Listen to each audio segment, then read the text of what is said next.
Então na aula de hoje a gente vai dar continuidade, né, ao assunto de helmintos, né, ao assunto de vermes, né. Helmintos são os vermes.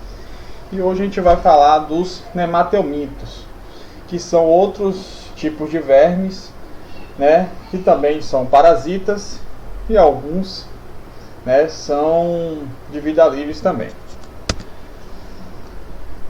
Então nemar significa alongado ou fio, né? Isso por causa do seu formato, né? O formato dos nematelmintos ele é em forma de fio, parece um fiozinho.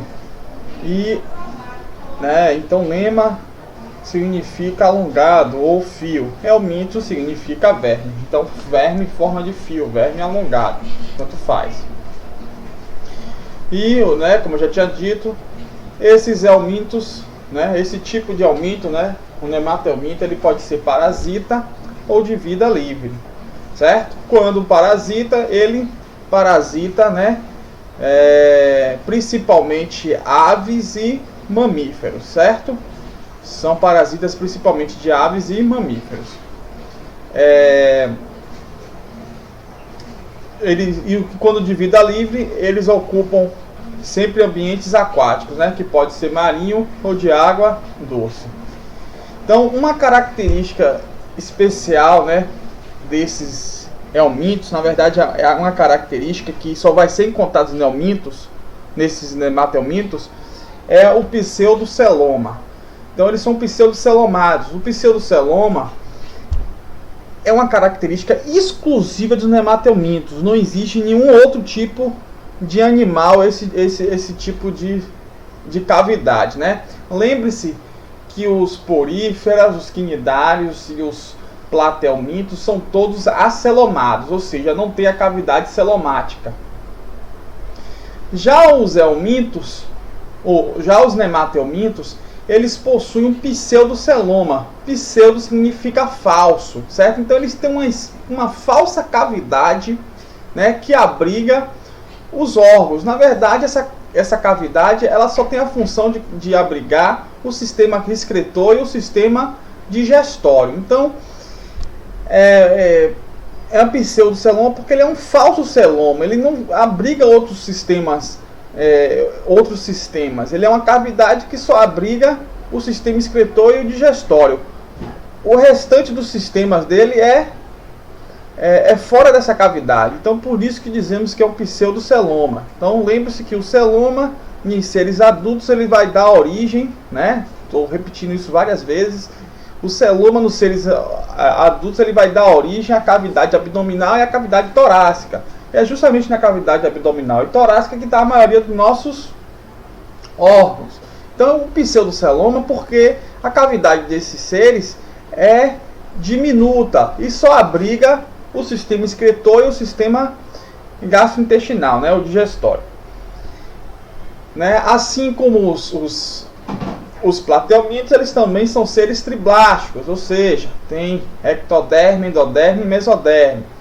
Possui o sistema nervoso igualzinho ao sistema nervoso dos platelmintos, né? Com gânglios e cérebro, né? Na verdade, e gânglios cerebrais, não é bem um cérebro, é igualzinho, não tem diferença, né? Lá você vai ter aqueles gânglios receptores, que são os gânglios nervosos, que vão transmitir as informações até os gânglios cerebrais, e os gânglios cerebrais eles vão interpretar essas informações. Então, os nematelmintos, eles também têm océolo, né? Alguns eles são literalmente sem nenhum tipo de estrutura fotorreceptora, mas em sua maioria eles também têm océolo, que são aquelas como se fosse um falso olho, né? Na verdade é um olho primitivo, né? Não é um falso olho, é um olho primitivo que capta recepção também, né? Fotorrecepção, capta luz. Também tem respiração cutânea, ou seja, respira pela pele. Então veja que muitas características dos platelmintos são também dos nematelmintos. Mas ao contrário lá do sistema digestório, né, do sistema gastrointestinal dos platelmintos, os nematelmintos foram os primeiros seres a possuir o sistema digestório completo, ou seja, eles possuem boca, intestino e ânus. Na verdade, ânus, a gente fala ânus nas fêmeas e cloaca nos machos, certo? Então as fêmeas têm ânus e os machos ele tem cloaca. Cloaca por que não é chamado de ânus? Porque a cloaca ele também vai servir como um sistema genital dos machos, certo? Então ele a cloaca tanto serve para o acasalamento, quanto também para excreção das substâncias nitrogenadas, certo?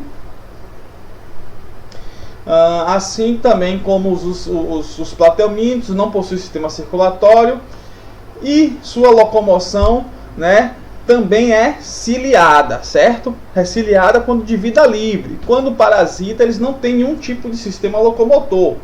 Ao contrário lá dos platelmintos. Alguns platelmintos, mesmo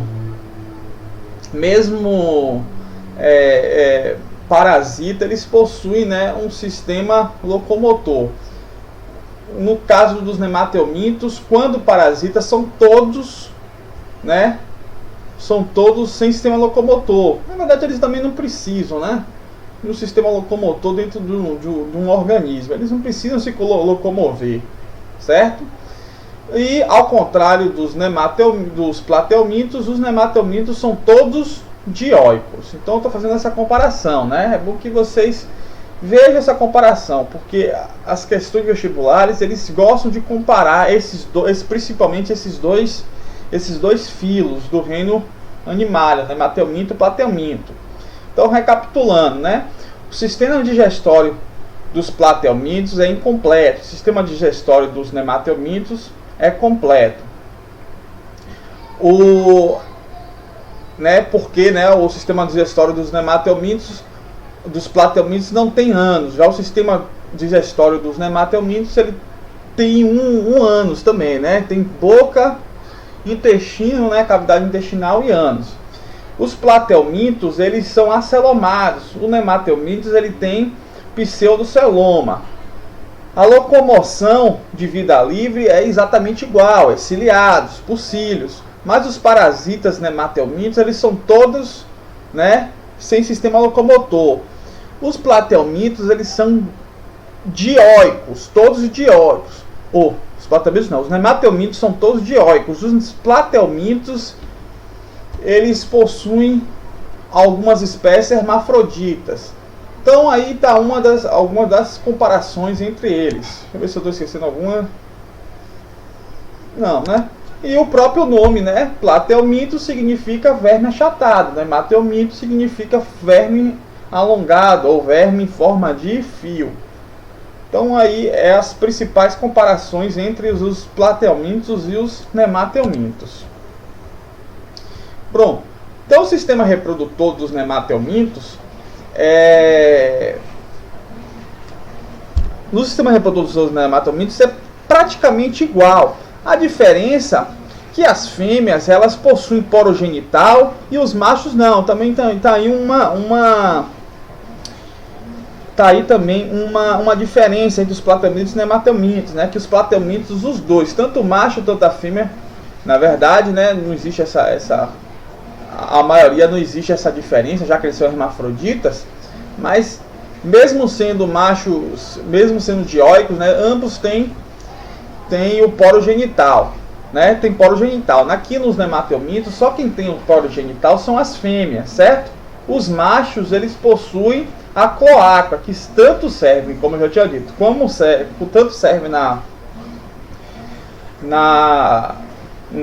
excreta, né, no sistema excretor, e também serve como um sistema genital, certo? Então o macho ele tem uma célula espicular, aquela que parece mesmo uma célula, parece as espículas de uma porífera mesmo. Ela é rígida e cheia de calcário, certo? Então, essas células repletas de calcário são introduzidas dentro do poro genital feminino. E lá o macho ele ejacula o espermatozoide, certo? Então o macho ele literalmente introduz a espícula dentro do poro genital feminino e introduz também o espermatozoide, e libera o espermatozoide lá dentro, certo? O sistema excretor é basicamente igual, né? Eles também possuem sistema excretor cutâneo, assim como os platelmintos, certo? Então a maioria dos metabólicos nitrogenados, né? A maioria dos metabólicos nitrogenados vão ser excretados pela pele, né? Então também tem a excreção cutânea. E uma outra característica que são muito parecidas, só muda o nome, né? É justamente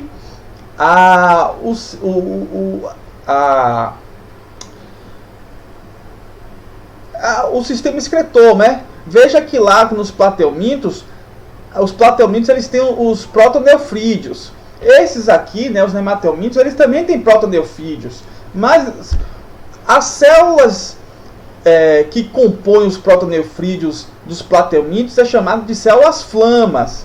Então eu quero que você veja a diferença aqui. Nos platelmintos, as células que compõem os protoneofrídeos é as células flamas. Já que nos nematelmintos, as células que compõem os protoneofrídeos é chamado de renetes, certo? Que tem a mesma função, né? Filtrar e eliminar os sais minerais, certo? Através lá do poro excretor. Então, os renetes e as células flamas, eles têm a mesma função, certo? Que é justamente filtrar, né? Ambos vão filtrar, na verdade, as metabólicos nitrogenados, né? Os metabólicos nitrogenados eles vão sair pela pele, né? E a água e sais minerais vai sair pelos poros excretor. Então, ambos também têm poros excretor, tanto os platelmintos quanto os nematelmintos, certo? E ambos também eliminam, né, a maior parte das excretas nitrogenadas, né, que são ureia. No caso dos platelmintos, são ureia e as próprias fezes, certo? No caso dos nematelmintos, são ureias mesmo, né? Porque já que ele tem ânus, né, as fezes são eliminadas pelos ânus.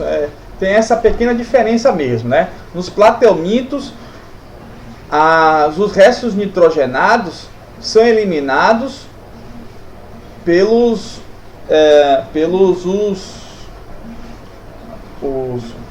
todos os restos nitrogenados são eliminados pela pele.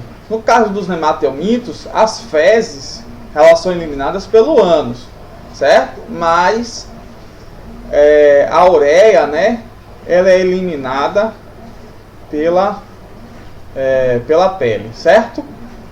Então eles também têm sistema excretor cutâneo, certo?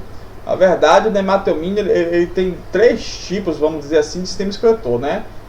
A ureia é eliminada pela pele, os sais minerais, a água são eliminadas pelos poros excretores, e as fezes, né? Faltou um terceiro aqui, é eliminada, não, tá aqui, ó. E as fezes é eliminada pela cloaca, certo? Faltou não, eu pensei que eu tinha esquecido, mas está aqui, ó. As fezes são eliminadas pelo ânus e cloaca. As excreções cutâneas, né, que são a ureia, metabólicos nitrogenados, nesse caso aqui eu estou me referindo exclusivamente da ureia. A ureia é excretada pela pele, e a água e sais minerais é excretada pelos poros genitais. Então lembre que eles têm 3 tipos de sistema excretor, certo? 3 formas de excreções. E lá nos platelmintos só são 2, né? São pelos poros genitais, ou são só pelos poros excretores e pela pele, certo? Então aqui é a filogenia dos nematelmintos. Eu estou mostrando aqui basicamente, né, o ganho evolutivo dos plateumintos, que foi justamente o pseudoceloma, certo? O pseudoceloma foi a característica, né, evolutiva dos plateumintos, dos nematelmintos em relação aos plateumintos, certo?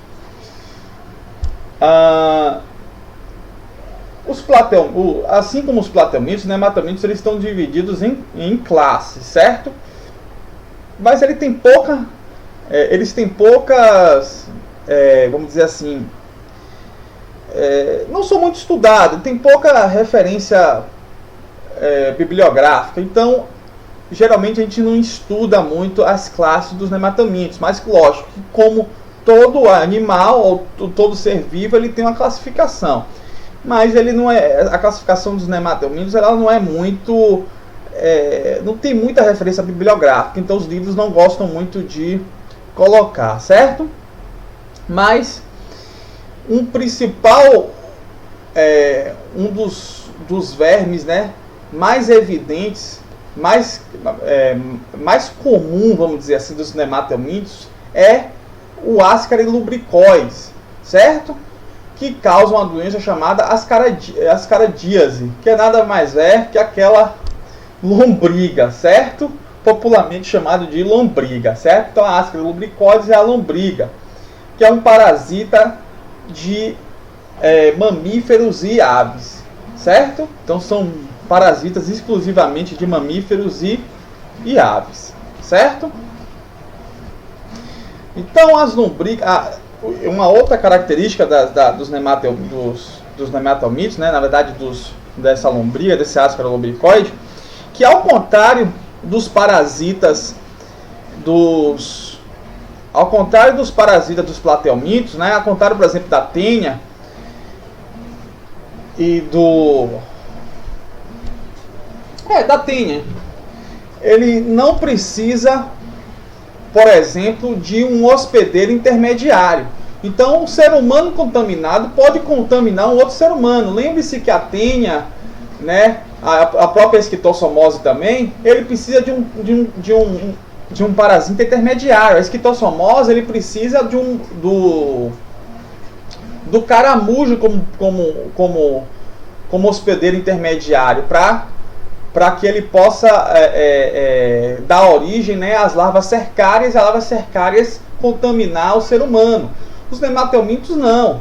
Então, os nematelmintos, ele não precisa de um hospedeiro intermediário. No caso da tênia, ele precisa do porco ou do boi, né? Dependendo da espécie de tênia que a gente está se falando. Então, ao contrário lá dos plateumintos, né, uma outra diferença aqui, os nematelmintos, ele não precisa de um hospedeiro intermediário. Então, um ser humano, ele pode simplesmente contaminar um outro ser humano. Isso significa dizer que em algum momento da sua vida você vai ter um nematelminto, acredite, certo? Então, é uma doença bem comum. Claro que existem medicamentos hoje, né, a gente toma, né, tem que tomar remédio de verme a cada 6 meses. E antes, né, o remédio de verme, ele matava a verme e a verme saía inteirinha, certo? Hoje ela dissolve, vamos dizer assim, ela dissolve esses plateumintos e sai dissolvido nas fezes, né? Então a gente não vê esses vermes nas fezes quando a gente toma medicamento, mas antigamente era comum, né, você tomar um remédio de verme e ter que puxar literalmente a verme do ânus, certo? Uma outra característica, né, que a fêmea, nesse caso, nos nematelmintos, ela é ligeiramente maior que o macho, certo? O macho, na verdade, é bem menor, né, do que a fêmea, certo? Então a fêmea, ela tem bem maior comprimento. Veja aqui nesse negócio aqui, gente, isso aqui tudo é verme retirada de um estômago. É porque eu cortei a parte do estômago. Isso aqui era um vídeo e eu cortei só essa parte aqui, certo? Para botar a imagem. Mas isso aqui são vermes retirados do estômago. Veja também que os nematelmintos, eles se reproduzem de forma rápida. E a coisa fica feia no estômago, certo? quando não tratada, a coisa fica bem feia, podendo causar até a morte, certo? Veja aqui também, né, que o nematelmito aqui, ele correu pela corrente sanguínea e foi parar no olho. Então, assim também como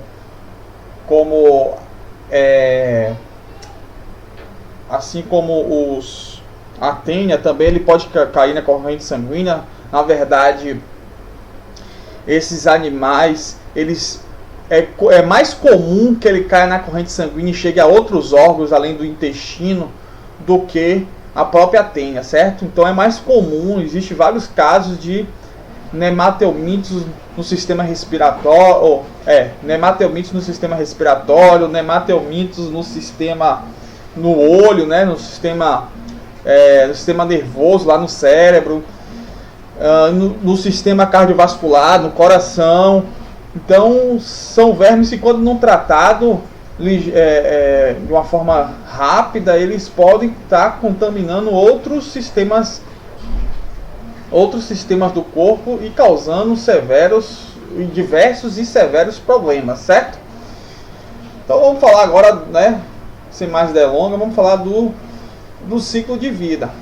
Então as lombrigas, né, mais conhecidas como lombriga, né, Asperolubricoides, mais conhecido como lombriga, eles eliminam seus ovos, né, dentro de um ser contaminado.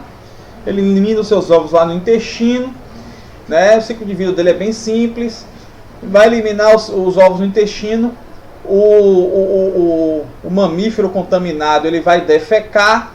No que ele defeca, pode ter contato com alimentos, rios, lagos, certo? Então a pessoa que ter contato com os rios, lagos, essa água contaminada, ou com alimentos contaminados, ele pode ser contaminado por esse verme, né? Mas é sempre na ingestão, certo? Então, ao contrário também dos nematelmitos, a contaminação é sempre através da ingestão de alimentos e água contaminada. Então, tem gente que toma banho lá no rio e acaba né, tendo contato com a boca na água. Aí o verme, né, as larvas ou os ovos desses animais acabam entrando através do sistema gastrointestinal no nosso corpo. E é isso, né? E como eu já tinha dito, né, esses vermes, eles vão novamente entrar em outro ciclo, não é? E alguns podem até chegar pela corrente sanguínea a outros órgãos. E é basicamente isso, né? Eu agradeço pela colaboração de vocês.